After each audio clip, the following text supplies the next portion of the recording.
الفرصة ها؟ مريض.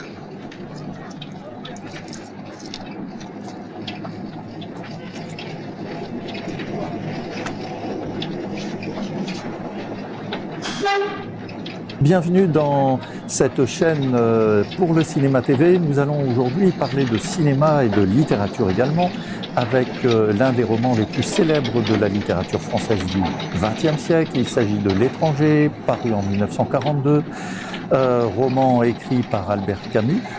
Albert Camus, le philosophe de l'absurde, donc nous connaissons déjà au moins une adaptation qui est celle de l'année dernière, celle de François Ozon en 2025, L'Étranger, à l'automne.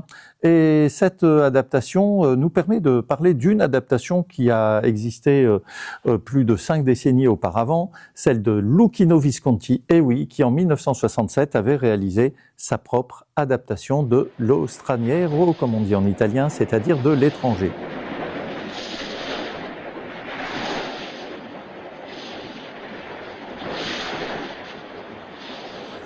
Alors, il s'agit en fait à la base d'une production qui est une production de Dino De Laurentiis, qui était avec Carlo Ponti, l'un des 2 grands producteurs italiens.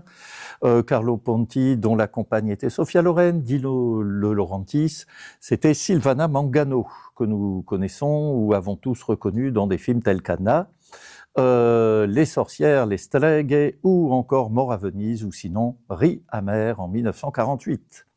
Et donc, Madame veuve Francine Camus, en 1960, lors de la mort de son mari, le romancier et philosophe Albert Camus, décide de remettre en scène une adaptation littéraire du roman de son mari décédé dans un accident de voiture. Et donc, elle fait appel donc à Dino De Laurentiis, il y a plusieurs réalisateurs qui sont pressentis, mais finalement tous déclinent l'invitation. Il y a même eu de la part de Francine Camus une volonté d'adapter au début des années 50 avec Jean Renoir et le tout jeune Gérard Philippe à l'époque dans le rôle de Meursault, un film donc adapté de L'Étranger. Ça n'a pas pris. On est 10 ans à peu près après cette première tentative. Francine Camus donc fait appel à Dino De Laurentiis, décide de faire appel à des réalisateurs de prestige qui déclinent tous l'invitation, mais Visconti, qui porte en lui le roman depuis sa parution en 1942, il faut savoir que Visconti a été justement, je parlais de Jean Renoir, l'assistant de Renoir sur des tournages en France, qu'il sait parler le français, que c'est un individu qui est assez, dirais-je, et même très très cultivé, qui a voulu adapter Proust, l'un des plus grands auteurs de la littérature française du XXe siècle. Et donc, Visconti est partant. Voilà, et en 1962, il y a une première mouture du scénario pour son adaptation. 1962, par rapport, je disais que le roman se déroulait en Algérie, Visconti décide de réactualiser le contexte du roman en 1962, lors de la libération, en quelque sorte, de la décolonisation de l'Algérie, qui était auparavant un territoire colonisé par la France. Eh bien, il décide de contextualiser le roman dans cette époque, avec aussi les tensions, les tensions qui étaient engendrées par la décolonisation de l'Algérie en 1962.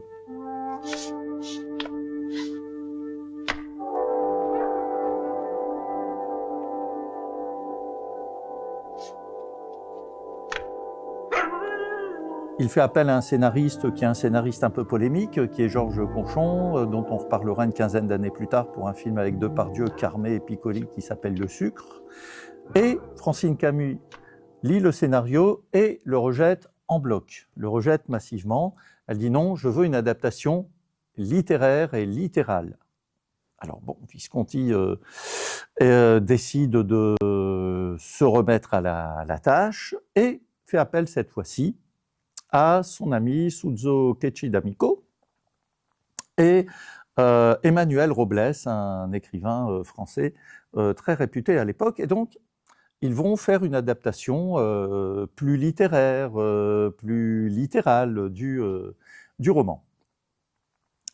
Et ça va mettre 3 ans pour qu'ils parviennent à un accord avec Madame Veuve Camus. Passando per le strade principali. Le donne erano belle.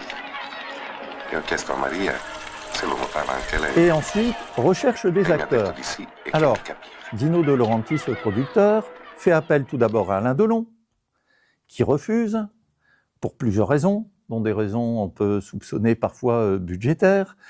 Pourtant, Delon et Visconti se connaissaient très très bien et donc ça aurait pu très très bien fonctionner. Il fait appel également à Jean-Paul Belmondo, qui refuse également pour plusieurs raisons d'endosser le rôle de Meursault. Belmondo qui était à l'époque pourtant très prisé également, tout comme Delon d'ailleurs dans le cinéma italien depuis le début de leur carrière, fin années 50, début années 60. Alors, il y a un acteur italien qui était déjà très très connu à l'époque, plus pour des comédies, avons-le que des films à consonance tragique ou sérieuse, c'est Marcello Mastroianni. Et qui avait déjà tourné avec Visconti, Les Nuits Blanches, dans les années 57-58, avec Maria Schell et Jean Marais. Et ce film de Visconti avait moyennement marché, et Mastroianni avait même dit, lors du semi-échec ou semi-succès public du film, eh bien, maintenant, je suis condamné à ne jouer que des rôles de chauffeur de taxi de comédie italienne. Bon. Alors, il y a Mastroianni qui revient, et qui décide même, avec l'appui de Visconti, de, en quelque sorte, coproduire le film. Parce que ce sera peut-être pour Mastroianni une chance de jouer un rôle beaucoup plus tragique. Mastroianni, qui était quand même un acteur de théâtre assez réputé, comme ses amis acteurs italiens, on peut penser à Vittorio Gassman aussi, qui avait fait aussi beaucoup de théâtre et qui continuera à en faire.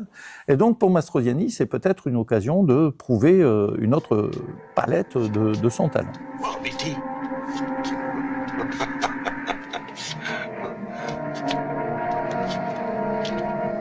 È una bella disgrazia, eh?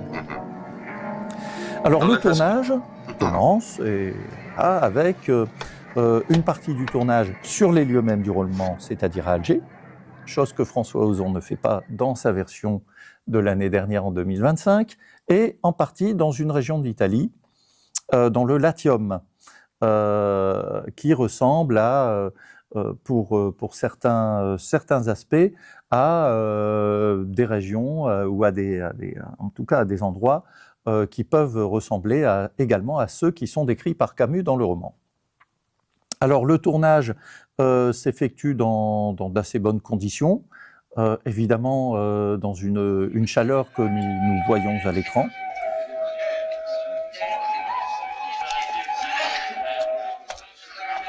Comment parler du film? Parce que le film finalement a été également assez mal reçu, non pas par la critique italienne qui a vu que le maestro Visconti s'en sortait très très bien, mais par notamment la critique française qui a jugé que le film était peu fidèle au roman, et pourtant, on va le démontrer, et même peu viscontien. Alors pourquoi peu viscontien? Parce qu'il jugeait que, par exemple, Visconti n'avait pas l'habitude, alors que il allait le faire, et il l'avait déjà fait dans ses films précédents. Je pense à Sandra, je pense à d'autres films de Visconti ultérieurs, du genre Les Damnés, du genre Ludwig par exemple, ou Mort à Venise, hein, donc la grande trilogie allemande. Il pensait que Visconti utilisait trop fréquemment les zooms, alors que pour Visconti, les zooms, c'était en fait une façon d'aller directement vers les regards, les visages, les émotions. Il appelait ça de la cinématique.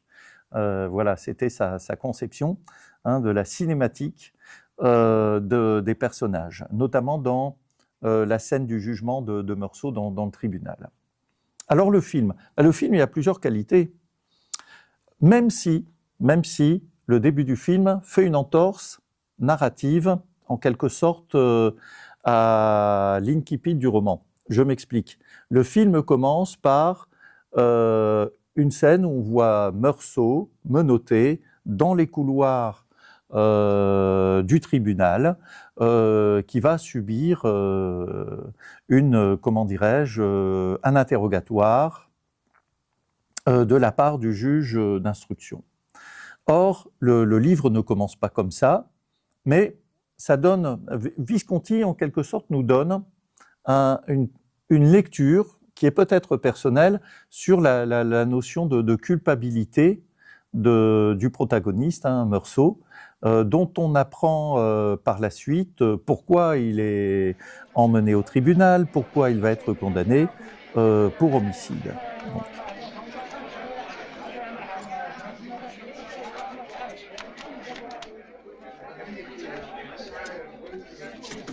Et ensuite, le film, par contre, respecte très très bien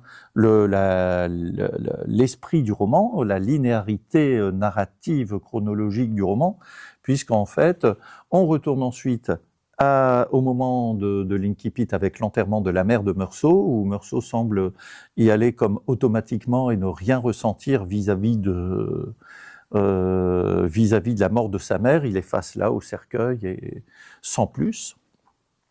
Et on voit déjà qu'il y a quand même une forme de fidélité, parce qu'on voit déjà que les personnages sont tous enfermés dans une espèce de monolithisme en quelque sorte. Ils sont tous monolithiques, amorphes, et semblent ne rien ressentir des 7 premières scènes. Voilà, comme s'ils étaient dépourvus de sensibilité, comme s'ils avaient enlevé toute forme de sensibilité dans leur âme et même dans leur réaction, dans leur corps. On reviendra sur l'importance du corps d'ailleurs chez Visconti ici.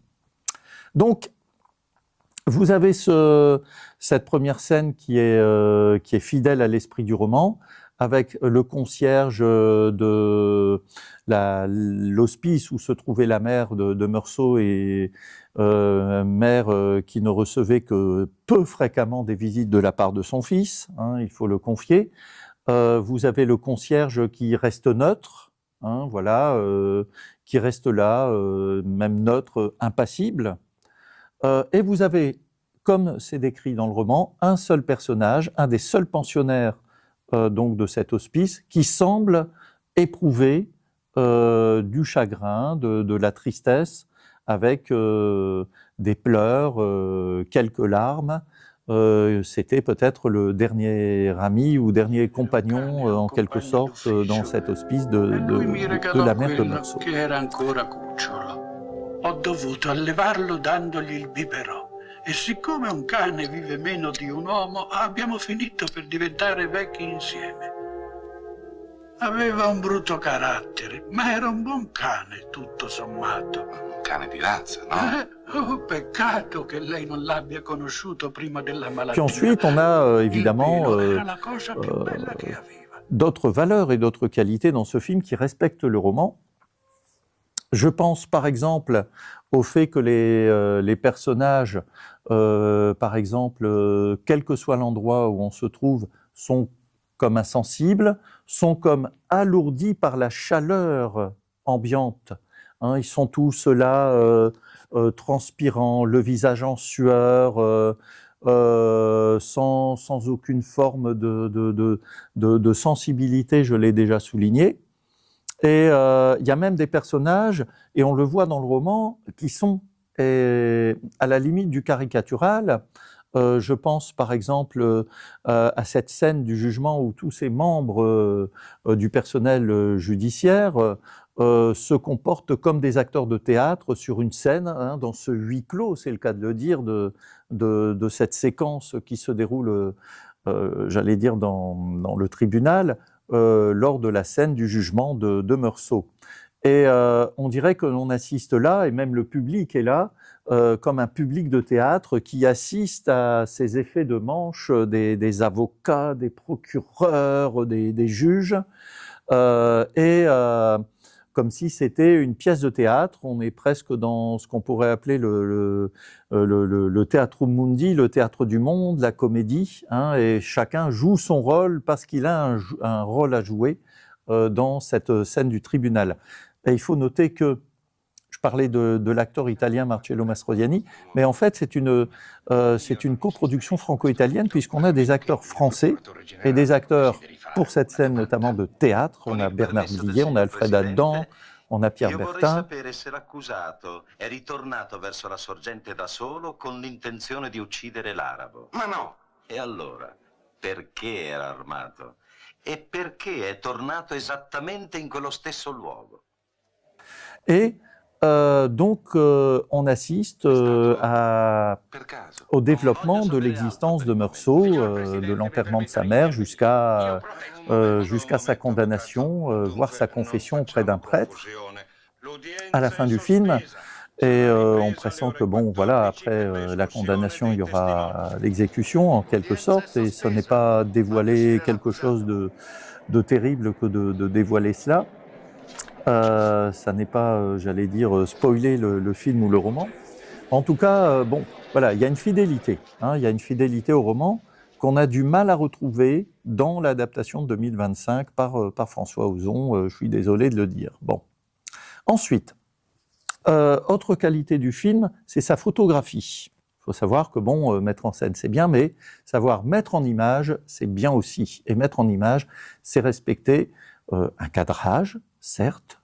Bon, j'ai parlé des zooms, parlé de gros plans, il y a un très très beau panoramique sur les plages environnant Alger par exemple. Et les rues d'Alger à l'époque du tournage, évidemment aussi. Et aussi, la photographie, notamment par rapport aux couleurs, parce qu'il y a des couleurs dominantes, notamment le jaune, notamment le blanc, notamment le bleu, qui parfois sont saturés par le directeur de la photographie qui s'appelait Giuseppe Rotuno, de mémoire, Rotuno, comme on dit en italien, et qui fait que ces couleurs saturaient les façades des maisons, du café qui se trouve en face de l'appartement et de l'immeuble de Meursault, s'en trouve comme à la limite abstrait, décoloré, comme s'ils étaient nimbés d'une couleur qui serait la couleur du soleil, qui serait la couleur, une couleur qui viendrait uniformiser en tout cas les immeubles, les gens qui s'y trouvent, les cafés, les maisons, les rues par exemple également. Le jaune, le blanc saturé, le jaune saturé. Et on se trouve même dans certaines scènes du film, dans un quasi-sépia. D'accord, comme d'un film qui serait en couleur, mais aussi quasiment en sépia. C'est-à-dire une certaine forme de coloration de la pellicule. Su, facciamo presto. Ehi, muoviti. Sì.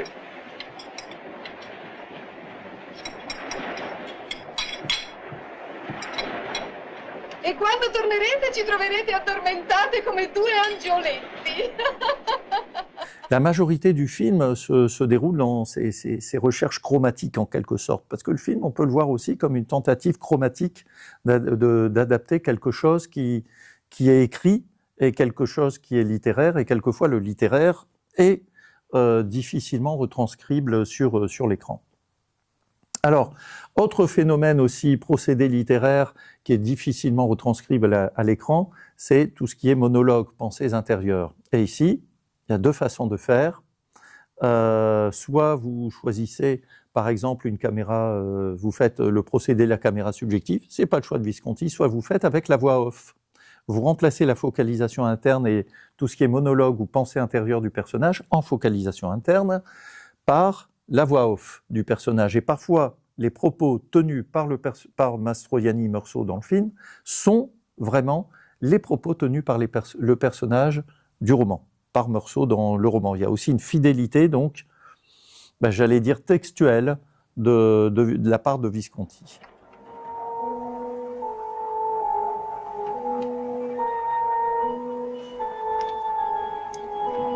Il tempo era bello, ma l'asfalto era umido e macchiato di grasso. Ce qui est intéressant aussi dans le film, c'est son aspect I passanti diretti al centro erano rari e con l'aria la frettolosa. recherche j'allais dire, de l'intensité des lieux, hein, par rapport aux lieux.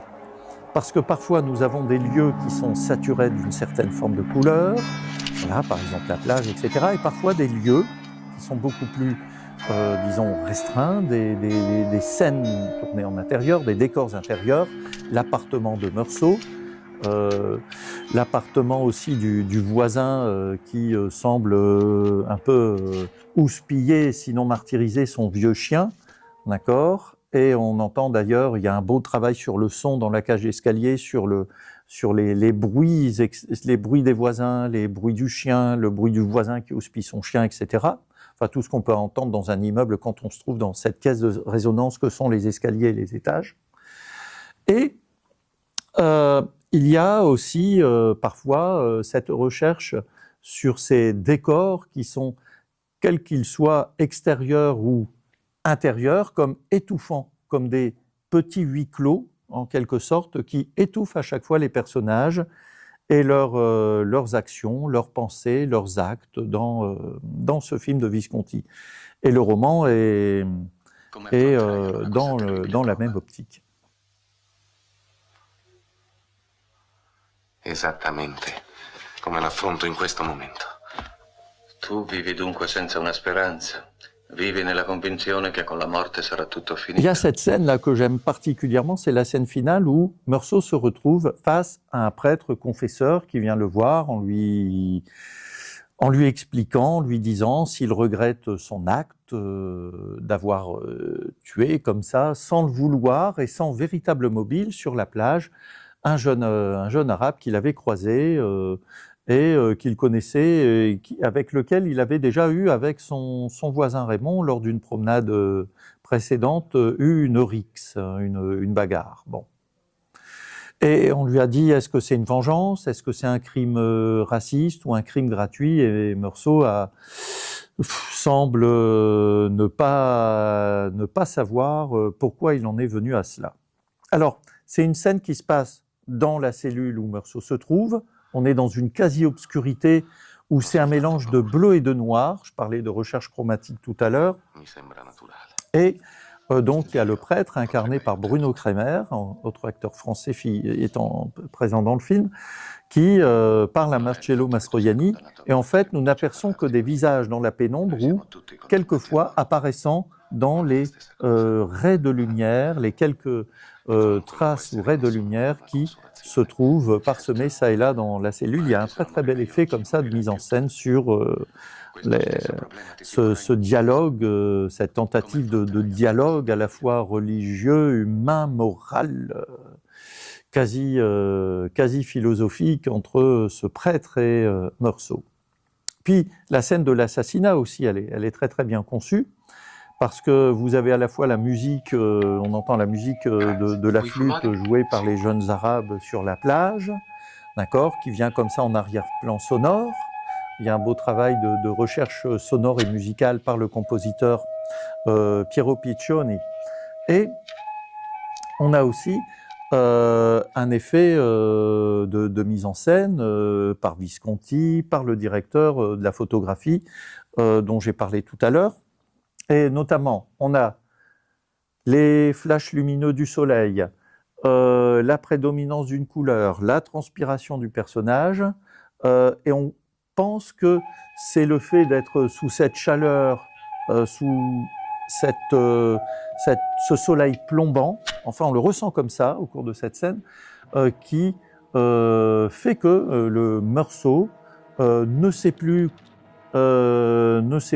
où il se trouve, ne sait plus ce qu'il fait, plus précisément, et tue comme ça, sans le vouloir, peut-être, chacun son interprétation du crime de Meursault, dans le film ou dans le roman, par rapport à ce jeune arabe. Alors, on a dit que le film était peu viscontien. Pourtant, à l'époque, il faut savoir que Visconti était déjà un metteur en scène d'opéra réputé. Pourtant aussi, en voyant la trilogie allemande, c'est-à-dire ce qui va suivre ce film L'étranger, on voit que les recherches chromatiques sont déjà présentes. Les personnages, leur manque de sensibilité, leur côté parfois caricatural, l'utilisation du zoom pour un effet cinématique ou des effets cinématiques sont déjà présents. L'interprétation de Mastroianni, elle est quand même très appréciable, parce que il fallait quelqu'un comme Mastroianni qui interprète plutôt des rôles de personnages qui sont un peu, non pas mous, mais un peu apathiques, comme ça, à la base, pour la première partie du film. Et aussi, il faut le voir dans la seconde partie du film, où son absence de sensibilité fait également merveille, et où il incarne quand même un Meursault qui est plus que convaincant, qui est quand même assez formidable par moments. Alors, pour terminer, on pourrait dire que L'étranger version Visconti est un film à voir. Il est d'ailleurs ressorti dans quelques salles récemment. J'espère que nous allons le retrouver également, cet Étranger version Visconti, dans une bonne édition Blu-ray DVD prochainement. Ça, c'est un vœu que je formule. Et on peut voir ce film comme un essai de conciliation entre les vœux de Madame Camus, qui voulait un film vraiment littéraire et une adaptation fidèle et littérale du roman de son mari, Albert Camus, les recherches viscontiennes, les recherches du metteur en scène à l'époque du filmage, c'est-à-dire en 1967, et on peut y voir un film plus qu'estimable, un bon film, voire un très bon film par moment, et qui est complètement différent de celui que François Ozon nous a proposé pour le même roman. Voilà, et puis maintenant, je vous engage à le voir, s'il sort en salle ou dès sa sortie en Blu-ray DVD. Je vous souhaite une bonne soirée et à très très bientôt pour une nouvelle capsule vidéo pour le cinéma TV, cinéma, littérature, notamment.